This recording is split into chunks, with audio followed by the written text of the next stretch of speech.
Welcome back. So now we're going to make a little chocolate box or a little candy cup, whatever you want to do with it. So first, I have this cool little silicone pan that I bought from Hobby Lobby just a couple years ago.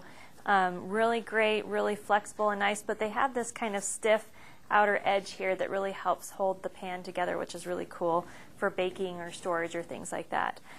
You want to make sure that these are clean and dry, so you want to wash it in hot soapy water and then dry it out, let it air dry, things like that, especially if you're going to be using chocolate with it so it doesn't seize up your chocolate.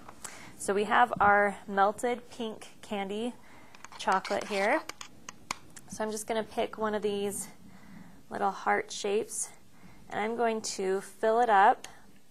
And you know, if you melt enough chocolate, you can do several of these, which works out really great. And there's different ways to do this. You can actually take like a paintbrush and just paint the edges, the sides and stuff of one of these forms with your melted chocolate. But I like this way better because it's a lot faster.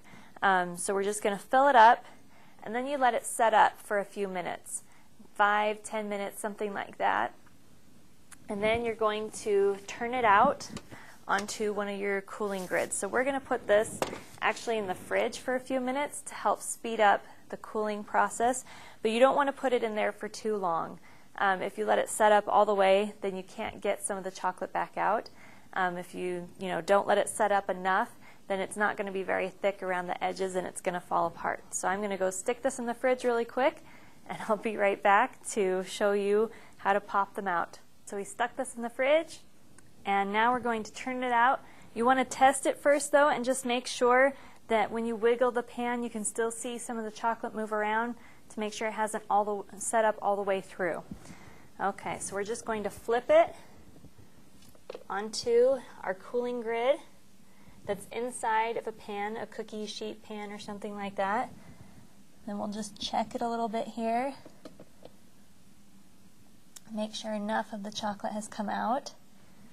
Good, but you can still see a lot of the chocolate is still inside of there, still stuck to the edges, which is really good. We've got a really nice, good thickness on our little chocolate box here. Okay, so you would go back and you would put that back into the fridge again for a couple minutes. I've already done that, and because this is a silicone pan, these just pop right out of there. It's really great. They'll just come right out like this. And you can also take these pans and make some tops to your boxes by just putting a little bit of melted chocolate in the very bottom of it and then tapping it so that it all smooths out, and then you've got a top to yours. Unfortunately, by doing so, I found out that my pans are a little bit tapered, so the bottom is smaller than the top.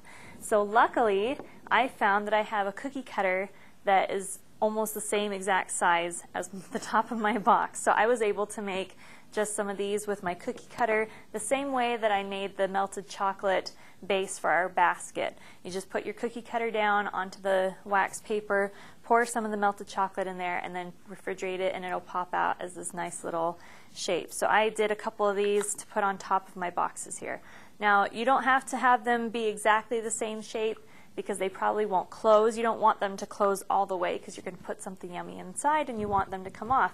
But if you did want them to close up for some reason, then I would paint the top here with some melted chocolate, put it down on top, and it would close up really nicely.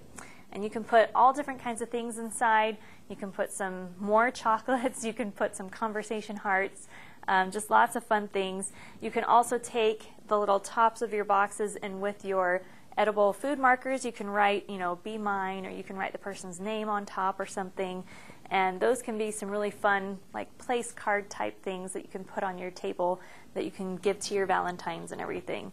So that's pretty much it for our show today. I'm very excited to share this with you, and I hope you've enjoyed it and had a good time. Hope it makes you want to go get some chocolate and get ready for Valentine's Day. We'll be showing you how to do some more fun Valentine's things in our next shows. So if you have any questions, please feel free to email me at apieceofcake21@gmail.com. I'd love to hear from you, and we'll see you next time.